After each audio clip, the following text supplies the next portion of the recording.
Bom, cada dia eu mudo um pouquinho, assim você tem que copiar o diagrama de novo, né? Mas basicamente é a mesma coisa, assim, só mudei um pouquinho alguns itens aqui na estratégia de Satanás no tempo anterior à primeira vinda, só para poder agrupar um pouquinho mais.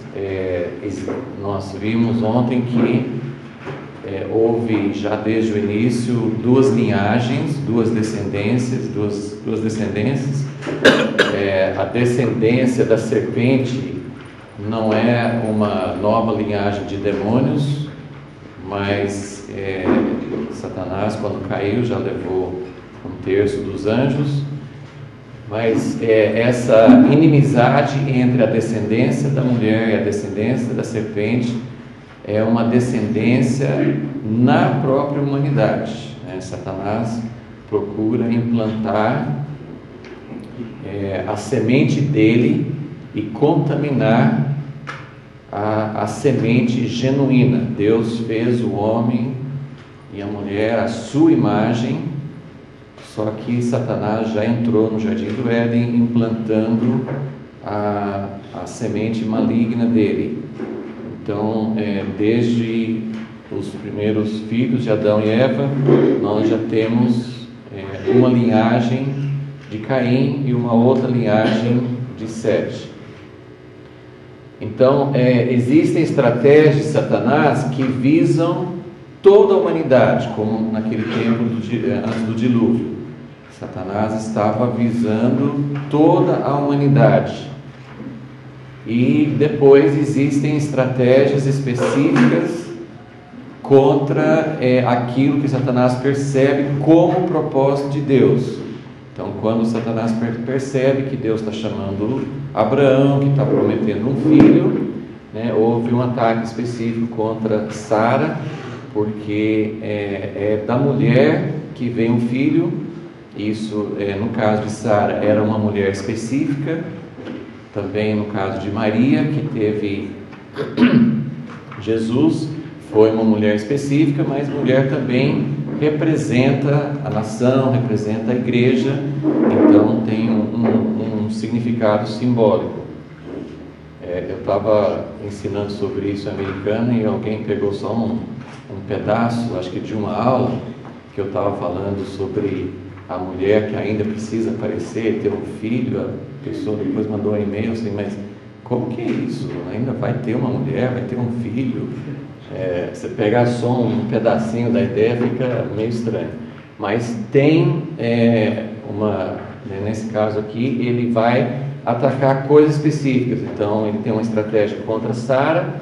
Depois nós vimos que ele viu a descendência de Davi, que seria a linhagem certa de onde viria o filho, e ele fez várias tentativas. Eu falei ontem sobre 3, mas houve outras tentativas no tempo de Joás, um outro rei que mataram todas as crianças, só ele que sobrou. Então houve momentos em que toda a descendência de Davi foi morta e só sobrava um único descendente, coisa assim, a gente uma criança, né, uma criança de alguns anos, era a única pessoa da linhagem de Davi que sobrou.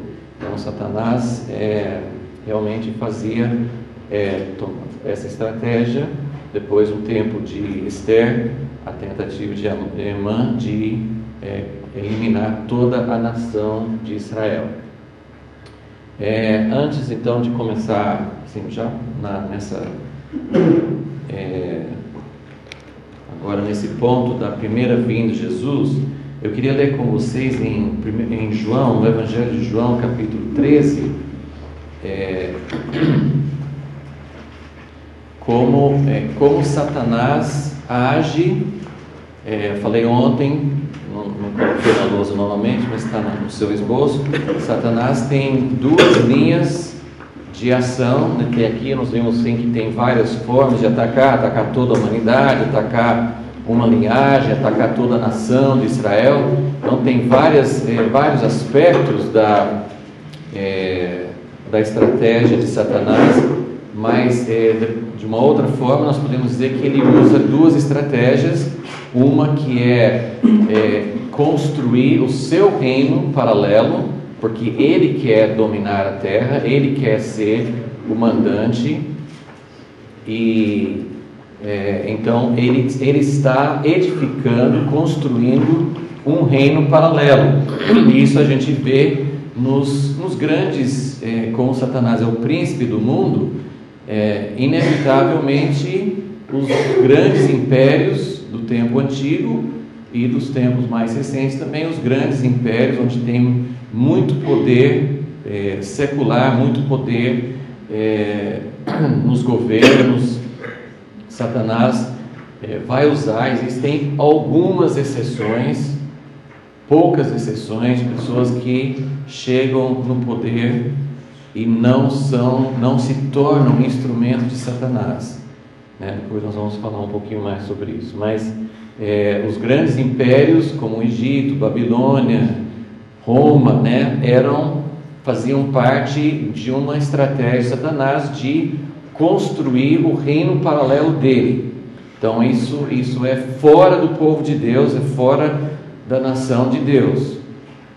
Mas a outra estratégia é introduzir o vírus dele dentro da própria nação de Israel. Eu só queria lembrar, todo mundo copiando a luz, eu não sei se vocês estão, vocês são multitarefas, vocês conseguem copiar e ouvir ao mesmo tempo? Alguém está tendo dificuldade? Quer que eu interprete minha letra aqui? Estamos bem focados. Está bem focado, né? O natural e o escuro. Está bem focado, está aqui focado. Bem focado. Puxa aí, acho que é um ou outro, né? Esse Puxa meu puxando aí. Ó, a estratégia de Satanás, nós vamos estar falando sobre isso, vocês vão ter a oportunidade de ir copiando, anotando mais à medida que eu falo também.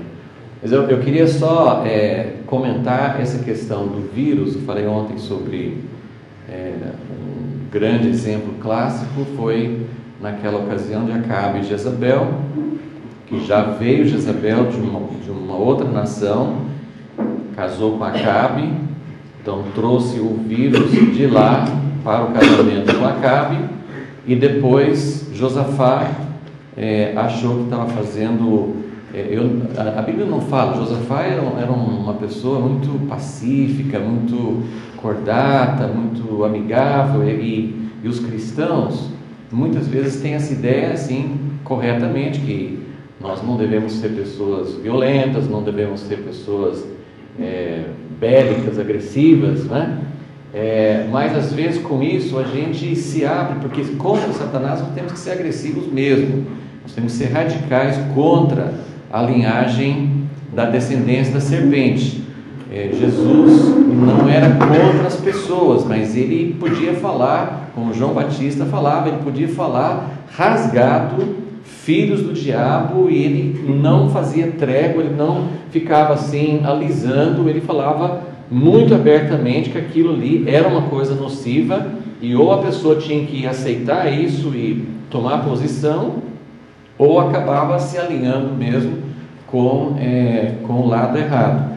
Então o vírus, para quem conhece um pouquinho de biologia, sabe que o vírus não é assim, é diferente de uma bactéria. A bactéria invade o nosso corpo, a bactéria é uma célula completa, é um ser vivo que é pequeno, mas tem todas as suas funções. O vírus não é um ser vivo completo, ele realmente é um parasita, porque ele só sobrevive dentro de outro organismo, e é uma coisa tão maligna que é muito sim, é um exemplo perfeito da estratégia de Satanás, porque usando aquela história de Jesus, né, que expulsou os demônios de uma legião de demônios, né, daquele gadareno, e quando estava expulsando, os demônios pediram permissão para entrarem numa manada de porcos, né?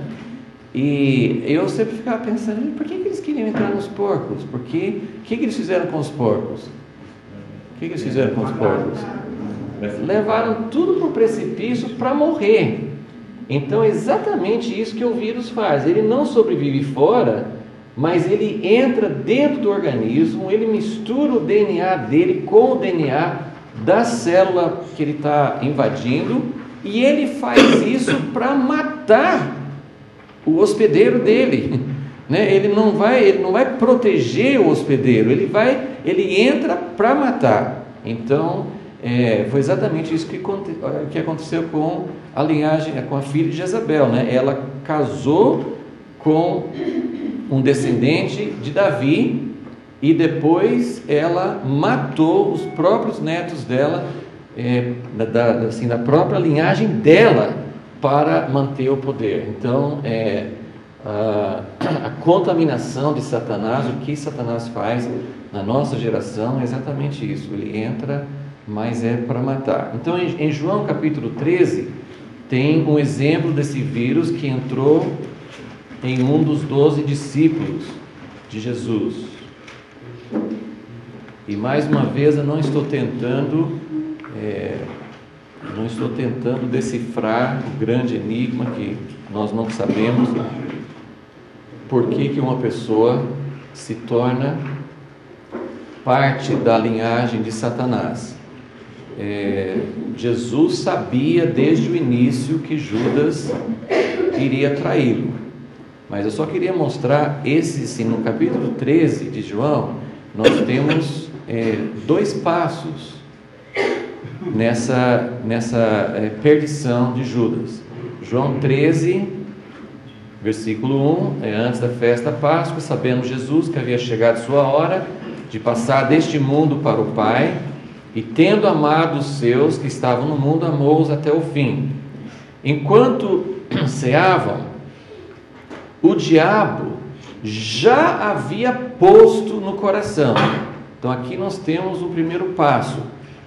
Por que Judas se abriu, como que foi, mas o importante é, Judas recebeu, e eu creio que aqui existe uma participação humana nesse processo. Judas recebeu algo que veio de Satanás. Nós podemos receber a semente de Deus e nós podemos receber a semente de Satanás. É lógico que a coisa está muito acima assim, da nossa individualidade, mas é isso que a palavra nos apresenta aqui. O diabo já havia posto no coração de Judas, filho de Simão Iscariotes, que traísse Jesus. E depois, lá embaixo, no versículo 26,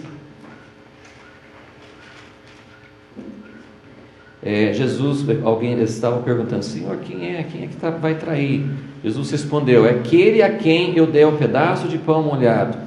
E tendo molhado o pedaço de pão, deu a Judas, filho de Simão Iscariotes.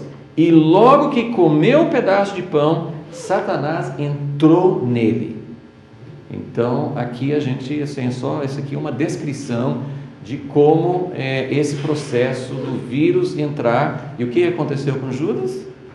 O vírus entrou, ele fez a traição e depois se matou.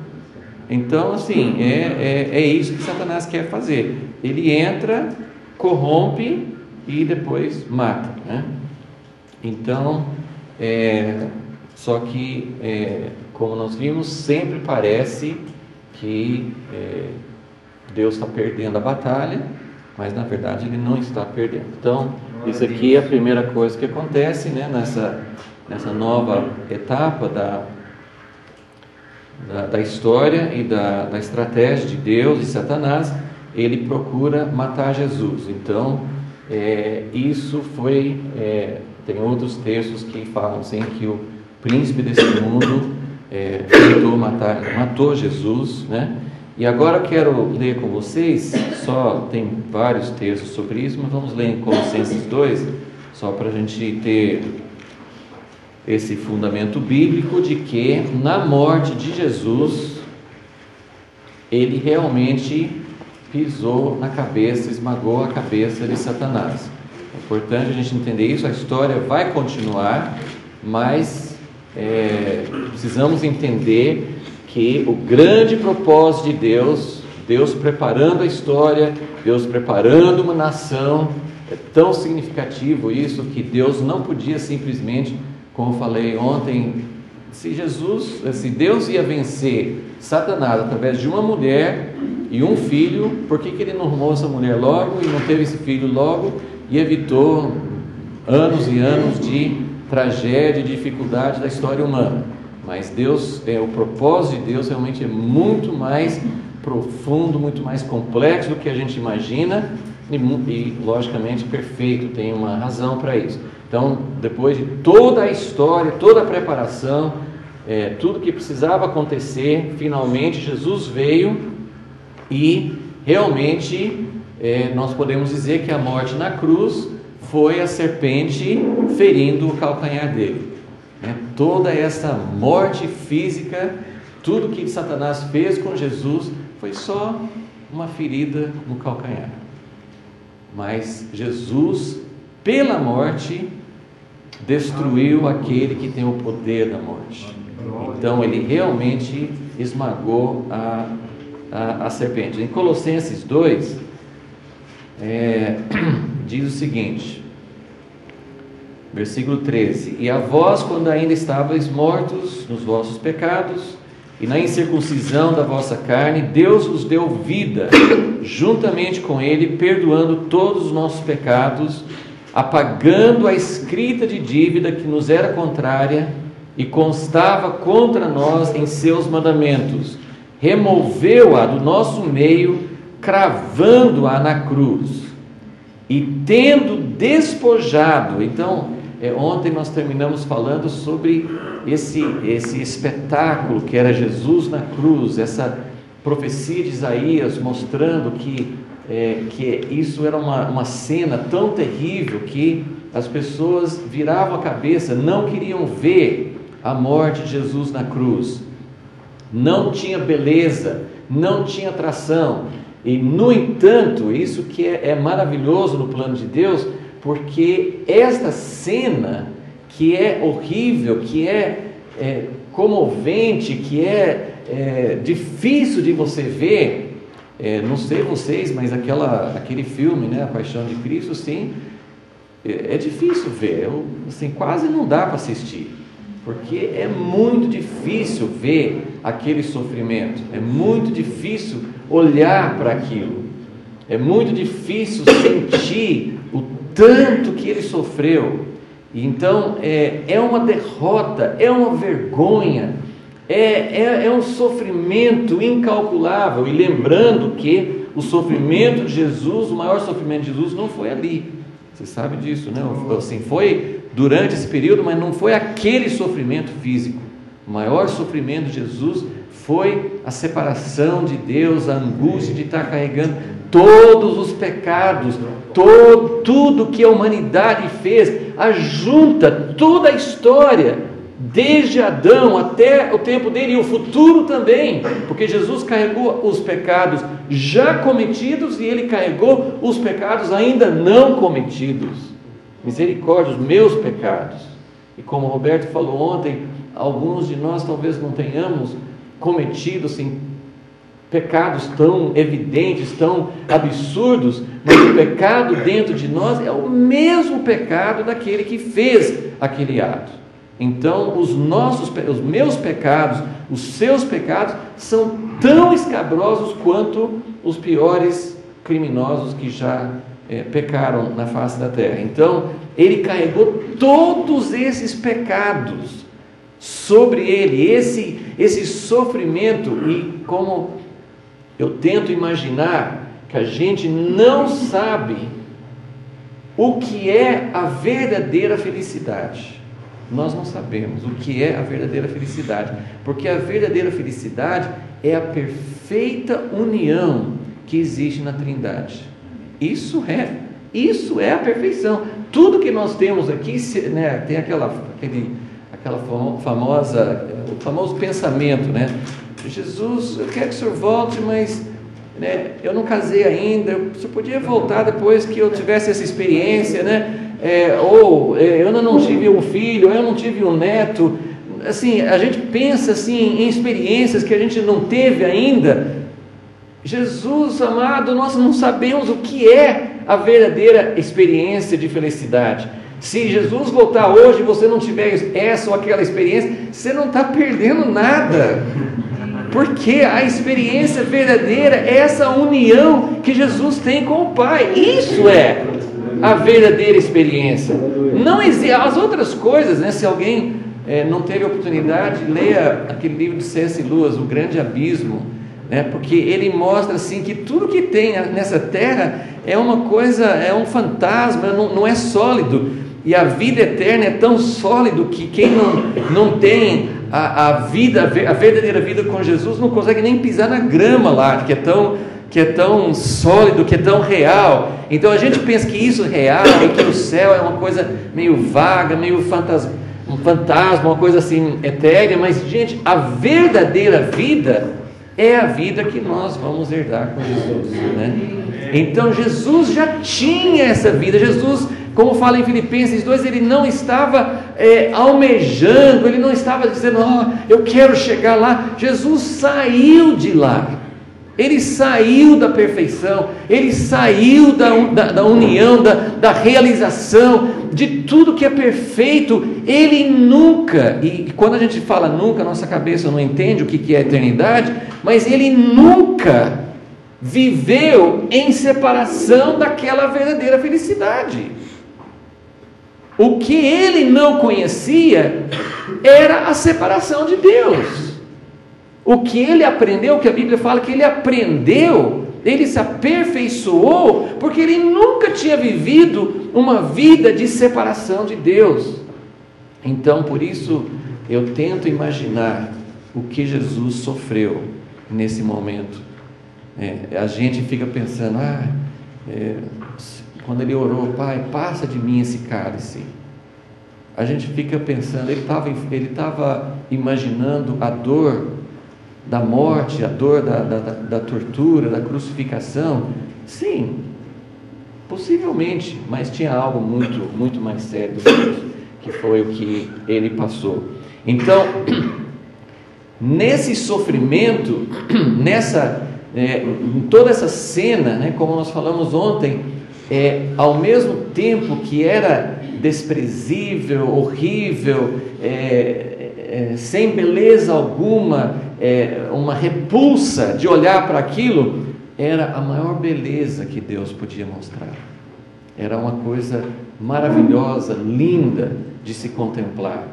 E aqui nesse versículo, eu queria mostrar para vocês no versículo 15, que aquilo que parecia que era Deus sendo despojado, Satanás achando que ele estava triunfando sobre o Filho de Deus, que ele tinha conquistado, que ele que tinha o poder da morte, agora ele tinha o Filho de Deus na mão dele, levando para a morte. Aquilo que parecia ser uma exposição vergonhosa da divindade, isso aqui fala que foi o contrário. Colossenses 2,15 diz: tendo despojado os principados e poderes. Quem está sendo despojado aqui? Quem está sendo envergonhado? Quem está sendo desnudado? Tendo despojado os principados e poderes, os expôs em público, e na mesma cruz triunfou sobre eles. Que coisa maravilhosa! Quem foi exposto, quem foi envergonhado? Então nós temos uma cena terrível, que é a beleza de Deus, que é a graça de Deus sendo manifestada. Ele é cheiroso. Alguém disse alguma coisa? Ele é cheiroso. Amém. Aleluia. Então, esse é o ponto de partida da segunda etapa da história da humanidade. Existe uma linha de escatologia que se chama amilenismo, que começou basicamente com Agostinho, que acredita que com essa vitória de Jesus sobre Satanás, aquele texto de Apocalipse 20 que fala que Satanás será preso, acorrentado durante 1000 anos, que ele foi acorrentado nessa ocasião, né, da morte de Jesus. E como alguém disse, sim, imagina se Satanás está fazendo tudo o que ele está fazendo acorrentado, imagina se ele estivesse solto, né? Mas a gente não pode desprezar totalmente essa visão das coisas, porque nós precisamos entender que realmente Jesus triunfou.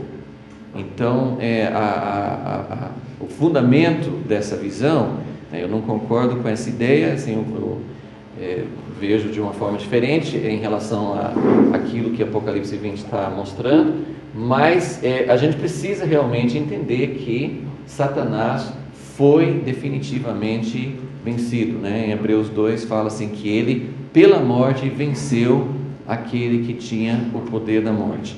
Então, nós precisamos realmente entender que isso foi uma vitória definitiva, e sempre que nós olhamos para aquilo que ainda não aconteceu, para a vitória que ainda precisa ser completa, nós precisamos nos lembrar que a vitória de Jesus foi total, a cabeça da serpente foi esmagada, porém, também precisamos agora olhar para essa segunda etapa da história e entender que ainda falta alguma coisa. O mesmo capítulo 2 de Hebreus diz que ainda não vemos todas as coisas debaixo dos pés dele.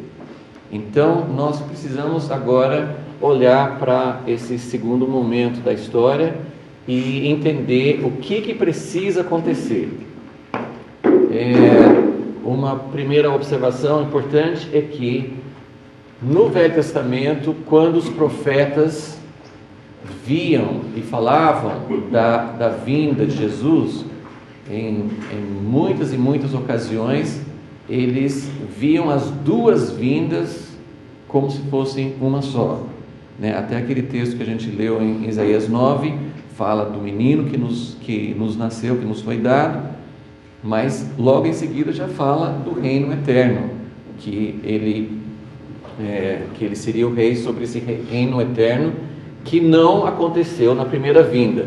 Então, a vinda de Jesus, a solução de Deus para a humanidade, a vinda desse descendente da mulher, o mistério da piedade, vem em duas etapas. Então, isso é uma chave essencial para a gente entender o plano de Deus. Se não entendermos isso, ou a gente vai dar menos importância para a primeira vinda e muito para a segunda, outras pessoas dão muita importância para a primeira e menos para a segunda, ou a segunda vinda é só para Jesus vir e nos levar embora.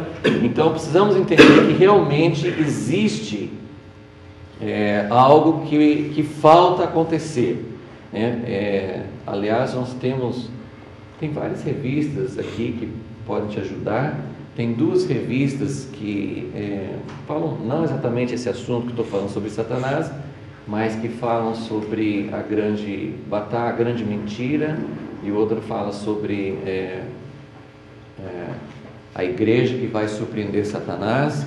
Então está aí à disposição, e tem uma que inclusive é gratuita, porque houve danificou um pouquinho a capa, porque Jesus não voltou ainda. Então, se você não tem essas revistas, podem pegar ali. Mas Jesus ainda não pode voltar, assim como demorou para vir a primeira vez, há algo que precisa acontecer para que ele venha a segunda vez. E outra vez, como eu procurei mostrar aqui, a promessa que Deus deu no Jardim do Éden nem sempre foi muito lembrada, nem sempre foi muito focada durante o tempo do Velho Testamento. A mesma coisa acontece hoje. Nós não temos uma ideia, em geral, muito clara sobre o que Deus quer fazer, e por isso nós não entendemos muito o que Satanás está procurando fazer. E não vamos aprender com Satanás não, mas às vezes a gente pode observar um pouquinho a maneira dele agir e entender por que será. Por que ele está tão interessado nisso? Será que Satanás sabe de alguma coisa que nós não sabemos? Então essa é a nossa pergunta, né? O que Satanás está procurando fazer? Então eu fiz essa relação aqui de alguns são exemplos, não é uma coisa completa, mas o que Satanás está procurando fazer na história depois da primeira vinda? Porque agora ele não tem mais uma criança que vai nascer, que é o Messias. Então o que ele está procurando fazer? O que Satanás pensa que vai dar mais tempo para ele? Eu concluo até daquilo que os demônios falavam. Lembra quando Jesus ia expulsar demônios? Às vezes o demônio fala assim: o que você está fazendo? Não é nosso tempo ainda. Vieste nos expulsar antes do tempo. Então isso significa que os demônios sabem que tem um tempo, sabem que vão perder, mas estão aproveitando ao máximo o tempo que tem.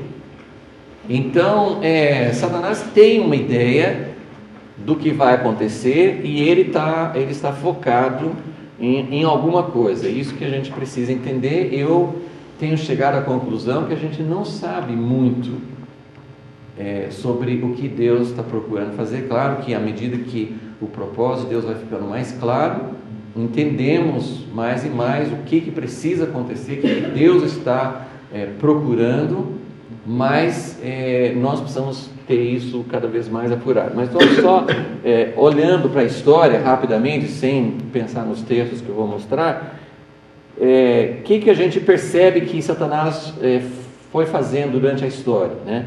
Depois de matar Jesus, ele começou então a atacar a igreja. A igreja, como a nação de Israel, com certeza é por ali que vai acontecer o que precisa, e Jesus vai voltar e acabar com a liberdade dele, ele vai ser expulso para sempre. Então ele sabe que tem a ver com a igreja. Então desde o início nós temos nas cartas do Novo Testamento várias menções, né? Eu li ontem em 2 Tessalonicenses falando que o mistério da iniquidade já estava operando. 1 João falou assim: tem muitos anticristos, já estão atuando.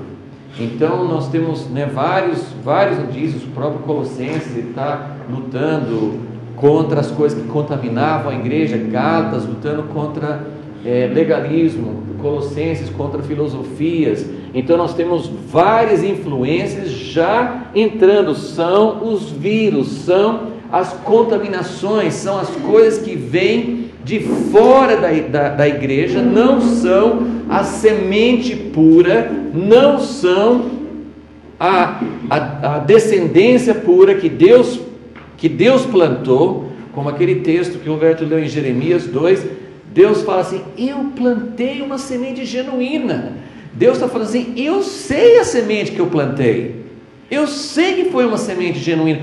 Como que aconteceu isso?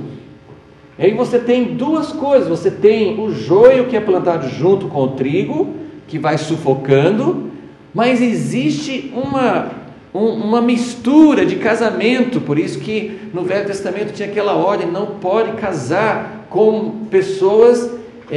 Parece racismo, né? Parece assim, não, essa aqui é a raça pura. Mas várias vezes na história mesmo do Velho Testamento, você percebe que Deus não era racista. Ele pegava uma prostituta em Jericó e colocou na linhagem do filho dele. Ele pegou Ruth, uma moabita, né? E quase que foi aquilo que Jesus falou assim: eu não achei em todo Israel, não é? Eu não achei em todo Israel alguém que tivesse fé como, paixão como Ruth. Então Deus não é racista. Quando ele mandava não misturar os casamentos, casar com pessoas de outras nações, ele explicava: eu não quero que essas pessoas venham e seduzam vocês para fora daquilo que eu plantei.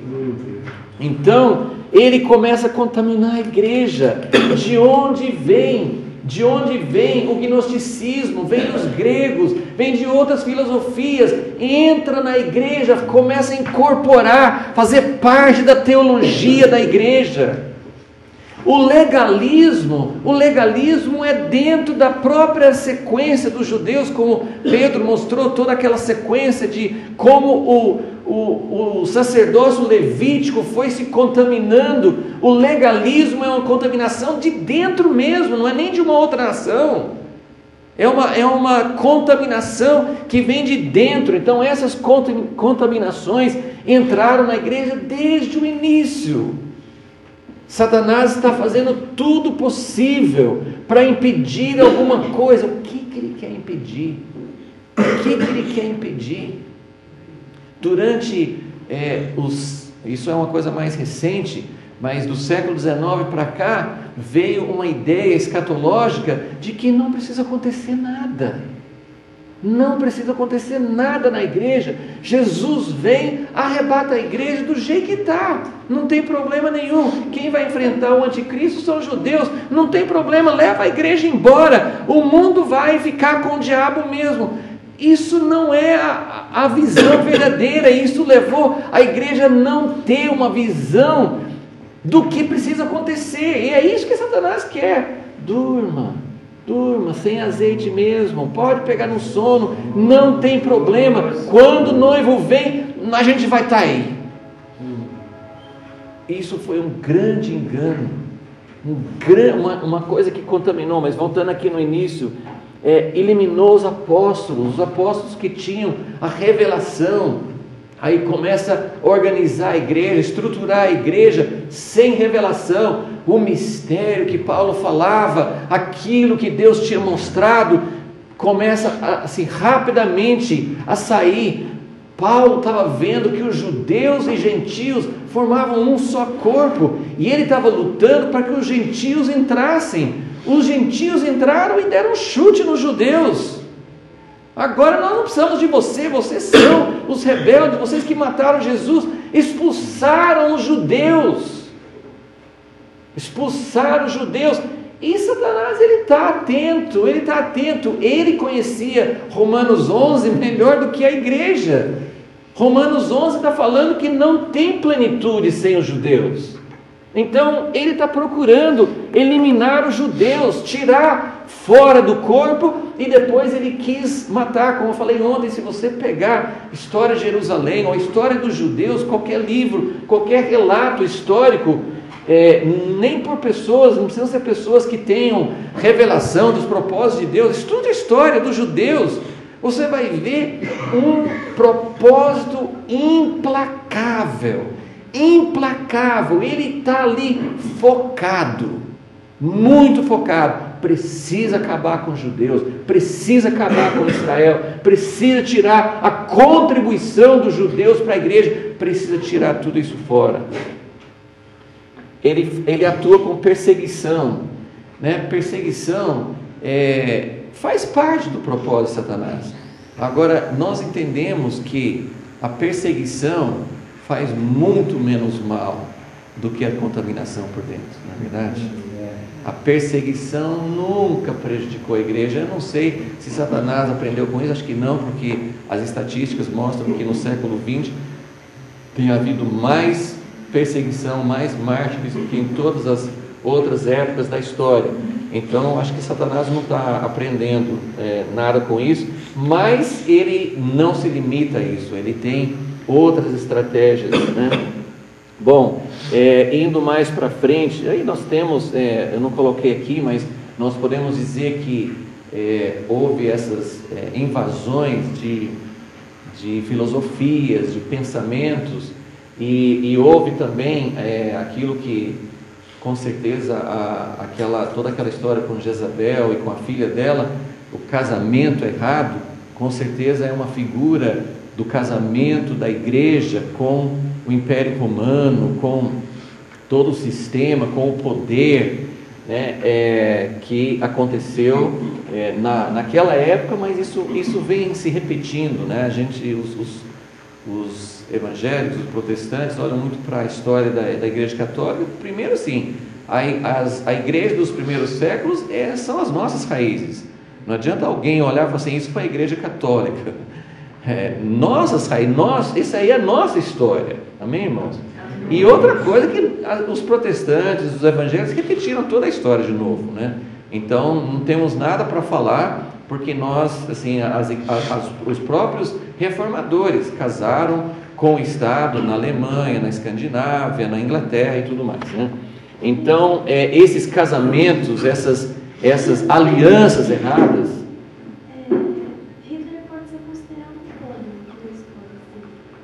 O Hitler pode ser considerado como na história de Esther, né, Emã, né, alguém que queria realmente eliminar a nação de Israel, né? Ele faz parte desse propósito satânico de eliminar os judeus, e ele estava construindo um reino paralelo, né, um reino que, como Roma, como outros impérios, né, para ser um reino separado. Pode dizer assim, você disse que os antigos profetas eles dão a entender em outros momentos, né, principalmente nessa parte de Isaías, que é uma vida só. Ele viria e reinaria. Isso dá margem para os judeus não terem acreditado? Isso para mim é uma questão. Sim, ela está perguntando que o fato dos profetas terem visto a vinda de Jesus, a vinda do Messias como uma vinda só, se isso até foi uma coisa que facilitou, que abriu o caminho para os judeus não aceitarem Jesus, com certeza, porque eles estavam esperando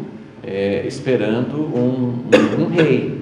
Tanto é que mesmo aqueles que acreditavam em Jesus queriam coroá-lo como rei, né? Mas como acho que Pedro mostrou, que às vezes a nossa visão aí é o que você chamou de idolatria messiânica, né? Porque você fez uma ideia errada. Então Deus faz isso de propósito. Parece até uma coisa, se a gente, dependendo da maneira que você pensa, parece até uma maldade de Deus esconder essas coisas e tornar as coisas tão difíceis para nós, né? Mas na verdade, por que Deus esconde? Alguém sabe? Jesus explicou por que a mesma razão porque ele falava em parábolas. Por que os mistérios do reino de Deus são escondidos? Para que somente aqueles que têm um coração para Deus possam entender. Não é para qualquer pessoa entender. E isso vai acontecer. O interessante, gente, é que quem não tem um coração para Deus nem consegue entender, nem consegue ser atraído pelas verdades de Deus. Isso a gente está mais acostumado a entender. Mas esse princípio de Deus esconder os seus segredos não funciona só para quem ainda nem teve o coração aberto. Isso aí funciona para quem começou a enxergar, se envaideceu, achou que é o tal, Deus fecha de novo. Como que Deus pode fechar se eu já entendi? Deus sabe fazer isso. Ele fecha mesmo, e a história dos movimentos é assim. Grandes homens de Deus recebem revelações tremendas. Um exemplo muito clássico no século XX foi um homem de Deus chamado William Branham, que foi um profeta de Deus, né, por dons fantásticos. Ele foi um dos ministérios mais espetaculares que Deus levantou no século XX, que não só tinha cura, muitos evangelistas e ministros de cura não tinham assim uma mensagem, um conteúdo tão forte. William Branham tinha uma mensagem, e isso eu não sei pessoalmente, mas meu pai assistia pregações com ele e falava assim que a palavra era tão forte que ele chegava a sentir um impacto físico. A palavra vinha, ele estava sentado assim, ouvindo a pregação dele, e ele falava contra o pecado, falava da santidade de Deus, com tanta força que ele sentia que aquela palavra estava acertando nele, quase que derrubando a palavra. As revelações, ele falava o nome da pessoa, de onde que ela vinha, o endereço, por que ela tinha vindo, tudo. Então ele tinha experiências com anjos, foi uma coisa tremenda. Ele falou dos últimos dias e no fim algo aconteceu, ele foi se exaltando, achou que ele era o João Batista dos últimos dias, ele era o profeta Elias e começou a fechar, né? Ele começou a não conseguir enxergar mais o que Deus realmente queria fazer e virou um movimento que eles idolatram mesmo, né? Os seguidores dele têm as mensagens dele transcritas e traduzidas com um versículo, né? Eles sabem as mensagens dele pelo versículo, assim. Então Deus fecha, Deus consegue fechar os nossos olhos mesmo depois dos olhos serem abertos. Então isso por isso que Deus esconde as coisas. Uma das coisas que Satanás tem procurado fazer no sentido de contaminar toda a humanidade é de tirar a influência do cristianismo, ainda que essa influência às vezes tem sido, né, como assim, nem sempre é uma influência que dá vida, mas toda a civilização ocidental foi profundamente influenciada pelo cristianismo. Se você estudar também os personagens da história, os cientistas, os grandes filósofos do passado eram pessoas profundamente influenciadas, e algumas das pessoas eram pessoas de revelação mesmo. Você tem Pascal, por exemplo, que era um filósofo, um cientista e que tinha revelações verdadeiras de Deus, né? Isaac Newton também, um cientista. Então tinha muita influência do cristianismo, e até assim, como eu falei, os impérios onde tem muito poder, como no tempo antigo, eram já manifestações do reino de Satanás, e isso continuou nesse tempo também. Grandes impérios sempre evidenciam o poder do reino paralelo, que onde tem muito poder, a pessoa realmente é seduzida pelo poder e começa a exercer uma influência contrária. Porém, Deus usou, como ele usou o tempo do Império Romano, ele usou o tempo do Império Britânico, a influência dos Estados Unidos. Por causa da influência do cristianismo, ele conseguiu tirar algum proveito disso. Porém, todos os grandes impérios do comunismo, do islamismo, hoje, todas essas grandes influências são evidências, começam a evidenciar capitalismo da mesma forma, evidenciando o reino paralelo de Satanás, e usando essa influência para combater, porque há uma inimizade entre a descendência da mulher e a descendência da serpente,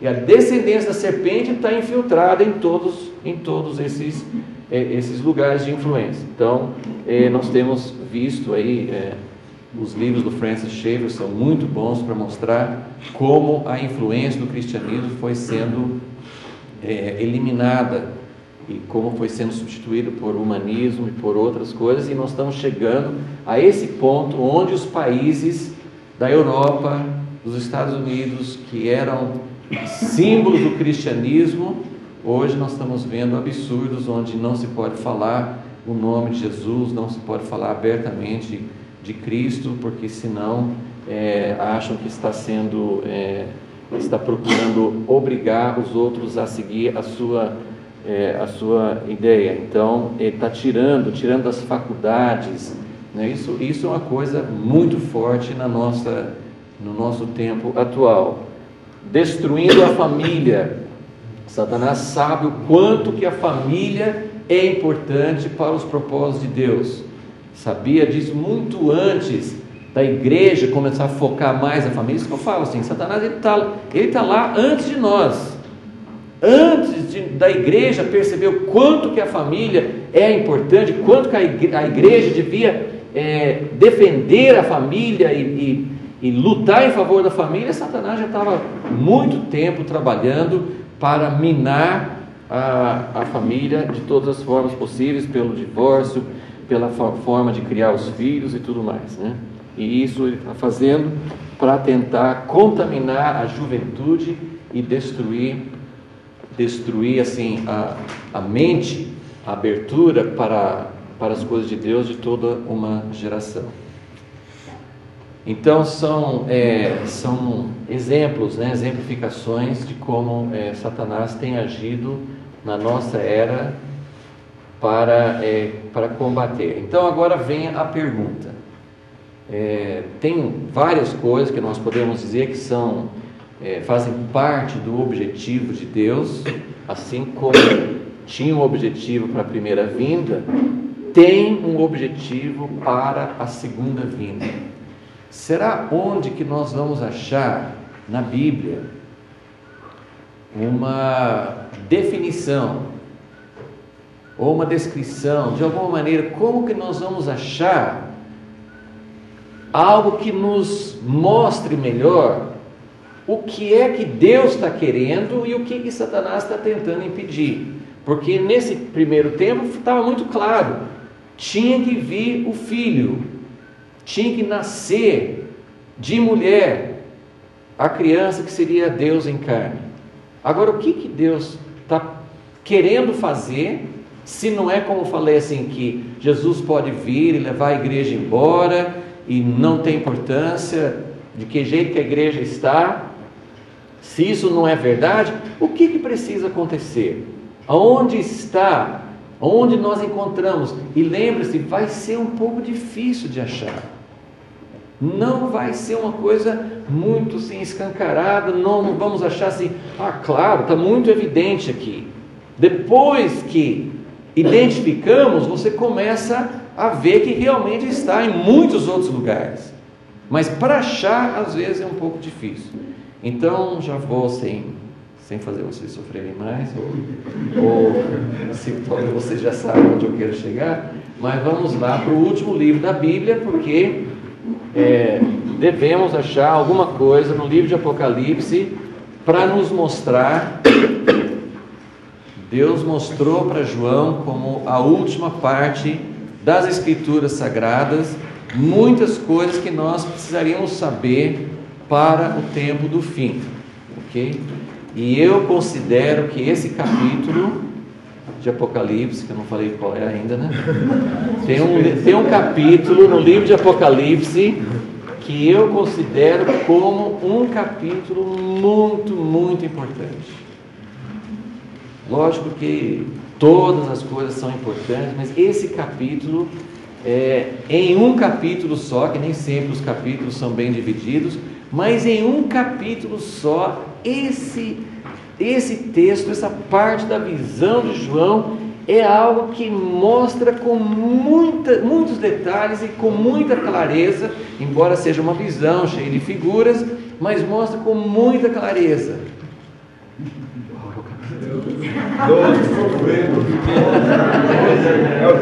É o 12. Apocalipse 12.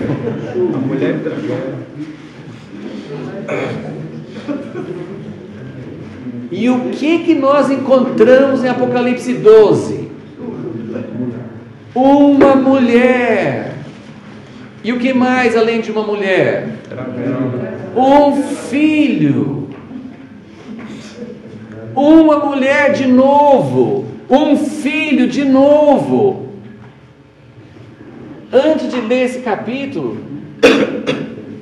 eu quero dizer uma coisa, é muito difícil, até hoje, é muito difícil achar alguém que lê esse capítulo e não faça uma interpretação que eu acho absurda, porque todo capítulo, todo livro de Apocalipse é um livro, são revelações que falam do fim. Tem algumas coisas que já aconteceram? Tem. Ele falou das 7 igrejas, no capítulos 2 e 3, falou. Mas o livro de Apocalipse não é para falar de coisas passadas. Ele falou de algumas coisas contemporâneas, como as 7 igrejas, mas ele estava falando, o objetivo do livro de Apocalipse é mostrar o que vai acontecer. Foi um presente que Deus deu para João e para a igreja, para mostrar. Ele falou assim: olha, nós estamos fechando o cano das Escrituras, né? João não sabia exatamente disso, mas estava fechando o cano das Escrituras, e nesse último livro tinha muita coisa escondida por Deus. Não é qualquer pessoa que vai conseguir entender, não é que seja difícil, irmãos. Quando fala que é difícil entender, não é, você não precisa ser PhD, você não precisa ser uma pessoa com mente brilhante, não é nada disso. Deus revela para os pequenininhos. Deus revela para pessoas que não têm intelectualidade. Não é nada a respeito de uma coisa, você tem que ter muito estudo, você tem que ter lido. Não, o livro de Apocalipse, Deus revela de acordo com o coração, não é de acordo com a mente. Mas é um livro que fala do fim, não fala de coisas passadas. E a maioria, você pode pegar comentários, você pode pegar pessoas profundas, você pode olhar para cá e para lá, e as pessoas falam assim: bom, então, essa mulher aqui é Israel, essa criança é Jesus, ou essa mulher é Maria. Dificilmente você vai achar alguém que vai enxergar nisso aqui uma coisa que Deus está querendo fazer ainda. Mas tente ler o livro de Apocalipse, capítulo 11, falando do fim, capítulo 13, todo mundo fala que a besta é o anticristo, é coisa do fim, mas capítulo 12 já aconteceu. É uma coisa escondida, mas vamos ler aqui. Capítulo 12, versículo 1. Viu-se então grande sinal no céu, uma mulher vestida do sol, com a lua debaixo dos pés, e uma coroa de 12 estrelas sobre a cabeça. O que vocês acham? É uma mulher bonita? Vestida do sol, a lua debaixo dos pés, e uma coroa de 12 estrelas sobre a cabeça. Há muito tempo, como eu falei, a igreja, muito tempo eu falo, principalmente no século XIX, sobre escatologia, mas mesmo nos séculos anteriores, Idade Escura, a igreja achava que estava já dominando, a igreja tinha poder sobre imperadores, a igreja tinha muito poder secular, tinha propriedades, tinha expansão. Talvez pensavam que a igreja já estava ficando gloriosa daquele jeito. Mas depois foi entendendo que isso não era o tipo de igreja que Deus queria. Muitos movimentos saindo das instituições, formando outras instituições. Mas a igreja não tinha, principalmente agora nos últimos séculos, a igreja não tem tido uma ideia assim de que precisa ser uma noiva bonita.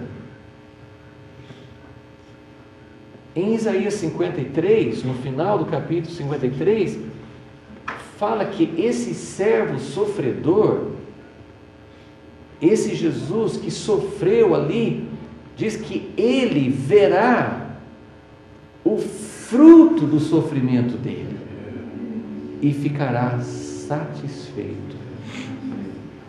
Jesus sofreu tudo isso para ganhar uma noiva desarrumada, dividida, corrompida, casada com o mundo, infiel. Ele vai ficar satisfeito com isso? A visão aqui é de uma mulher vestida do sol. Quem é o sol? Quem é o sol da justiça? Jesus. A beleza dela é a beleza dele. Essa é a mulher. Essa é a visão que Deus dá para nós. Do que Deus quer com agora 6.000 anos de história? O que Deus quer? Ele quer uma mulher Agora, já era difícil entender que a mulher tinha que ser gloriosa. Mas tem uma outra coisa. O que ele fala no versículo 2? Ela estava grávida e gritava. Eu achei que a mulher gloriosa ia ficar sentada no trono sem sentir nada, passando bem. Essa mulher está grávida e grita com dores de parto. Ela está grávida, ela grita com dores de parto e sofre intensamente para dar à luz. Que visão que ele tem de uma mulher gloriosa, mas ela chegou nesse ponto de ser gloriosa. Vocês estão vendo o quanto que nós estamos atrasados no plano de Deus? Primeiro, a mulher não precisa ser gloriosa, e segundo, a mulher vai ser gloriosa para ficar dominando, para ficar reinando, para ficar tendo, sendo maior do que as outras. Não, ela é gloriosa, ela chega. A missão da mulher é ter um filho, mas para esse filho ela vai sofrer intensamente, sofrendo intensamente para dar à luz. Versículo 3: viu-se também outro sinal do céu, um grande dragão. A serpente virou um dragão. Um grande dragão vermelho com 7 cabeças, 10 chifres. Sobre as cabeças havia 7 coroas. Sua cauda arrastava a terça parte das estrelas do céu, lançando-as sobre a terra. E o dragão parou. E essa visão aqui tem me inculcado profundamente quando eu fico visualizando isso aqui. O dragão, essas cabeças e chifres, em outras visões, são interpretados como poder, reinos, domínio. Então, a mulher, ela está vestida do sol, ela tem uma coroa de 12 estrelas. 12, geralmente fala dos ministérios apostólicos, governo, mas ela tem a lua, que é uma luz, mas uma luz refletida. Então ela não tem mais essa contaminação, ela não tem mais essa coisa indireta. A luz da lua não dá vida para ninguém.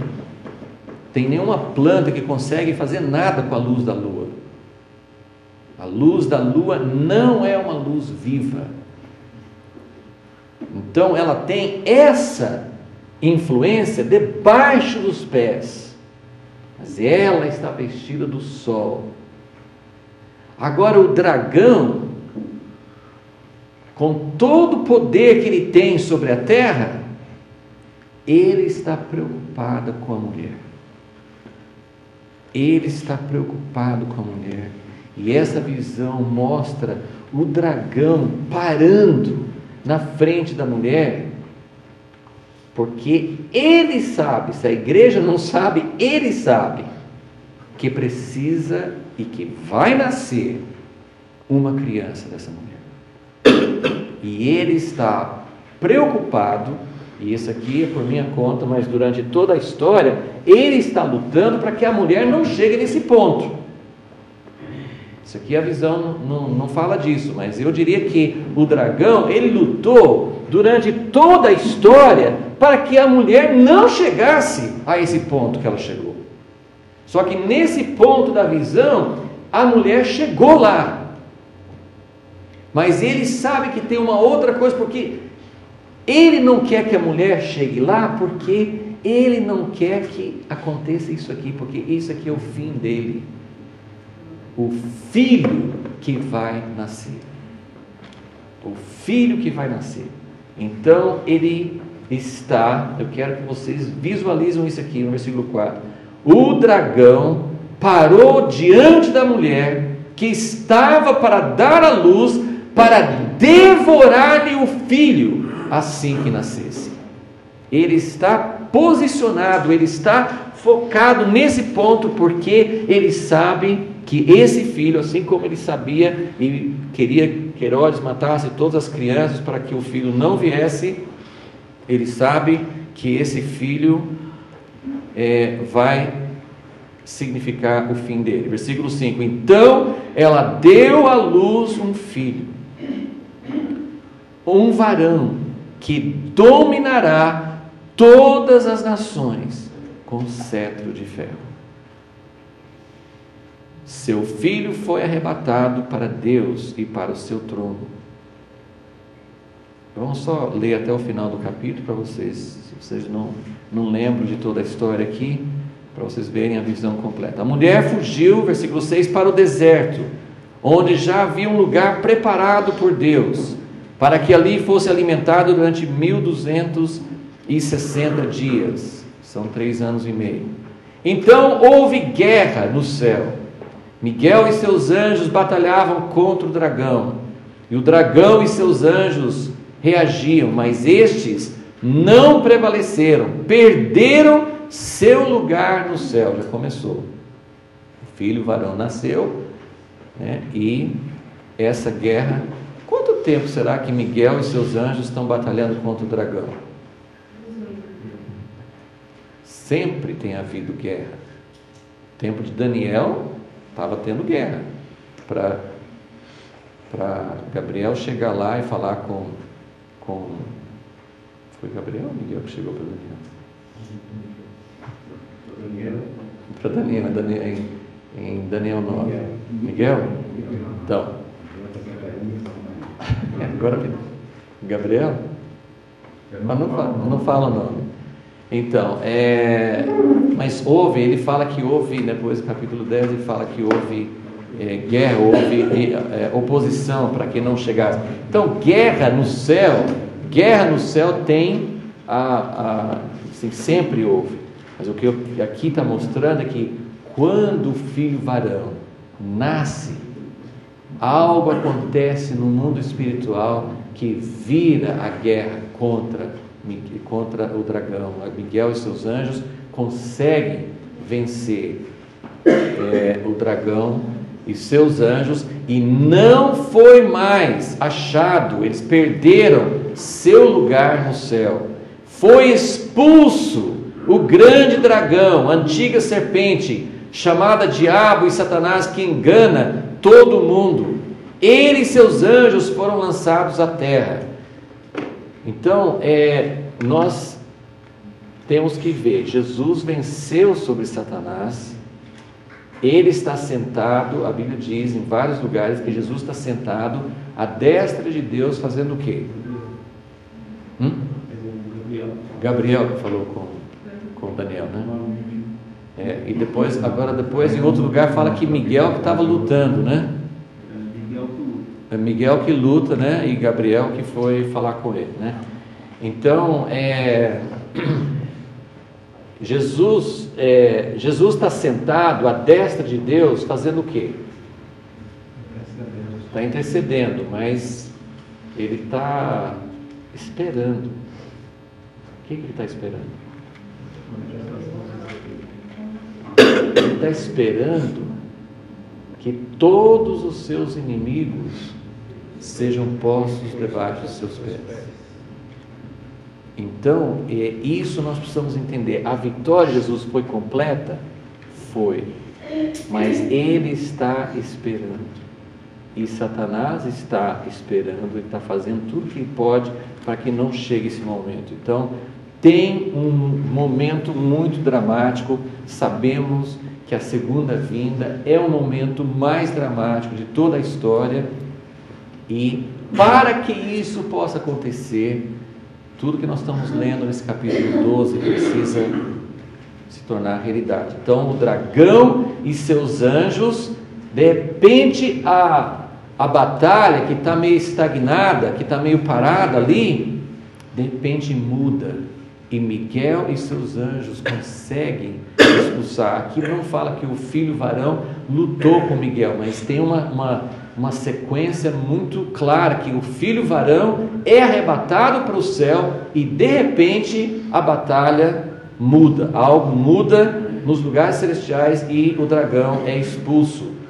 Versículo 9, então ele foi expulso. Versículo 10, então ouvi uma forte voz no céu que dizia: agora chegaram a salvação, o poder, o reino do nosso Deus e a autoridade do seu Cristo, porque o acusador de nossos irmãos já foi expulso, ele que dia e noite os acusava diante do nosso Deus.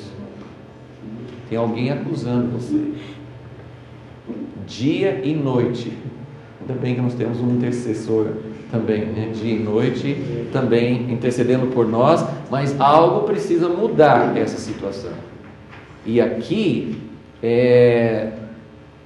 ele fala assim: agora chegaram, né, salvação, poder, versículo 11, eles o venceram pelo sangue do Cordeiro, pela palavra do seu testemunho, e mesmo diante da morte não amaram a própria vida. Por isso alegrai-vos, ó céus, e todos vós que neles habitais. Onde que você habita? Quem vai se alegrar? Quem habita no céu. Então, pensa aí, como é que vai ficar isso? Mas ai da terra. Então essa expulsão de Satanás é algo que vai trazer alegria para uns e tristeza para outros. Ai da terra e do mar. Veja, olha, o versículo 10, agora chegaram o poder, a autoridade de Cristo, só que por um tempo, é assim como durante esse tempo Jesus já venceu, mas o reino de Cristo ainda não está sendo expresso em poder. Então aqui ele diz, eles venceram, chegou a autoridade, chegou o reino, só que ai da terra e do mar, pois o diabo desceu até vós com grande ira, sabendo que pouco tempo lhe resta. Agora ele sabe que aquele momento final, agora é tudo, ele não vai parar com nada, ele vai colocar toda a força, tudo que ele tem, e concentrado na terra, porque ele já perdeu o lugar no céu. Versículo 13, e quando o dragão se viu lançado à terra, perseguiu a mulher que dera à luz o menino. As duas asas da grande águia foram dadas à mulher para que voasse para o seu lugar, o deserto, onde é sustentada por um tempo, tempos e metade de um tempo, fora da vista da serpente. 3 anos e meio também.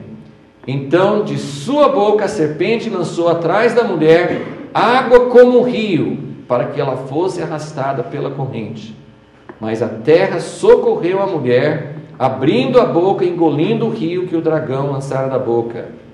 O dragão se enfureceu contra a mulher, mas não conseguia atingi-la, e saiu para atacar os demais descendentes dela, os que guardam os mandamentos de Deus e mantêm o testemunho de Jesus.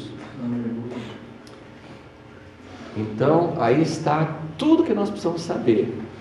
Só que a gente, logicamente, a gente não entende várias coisas aqui, mas essa é a história. Então, nós vamos parar aqui hoje, mas vamos deixar esse princípio claro. Então, nós temos um paralelo, assim como para a primeira vinda de Cristo, essa primeira etapa do plano de Deus, tinha que vir o descendente da mulher. Então agora nós estamos vendo, agora você sabe por que alguém ouviu só um pedaço da aula e você, mas que mulher é essa? Que filho é esse, né? Deus vai arrumar uma outra mulher por aí? Como é que é isso, né? Então fica essa pergunta na sua cabeça, né? Sofra mais um pouquinho.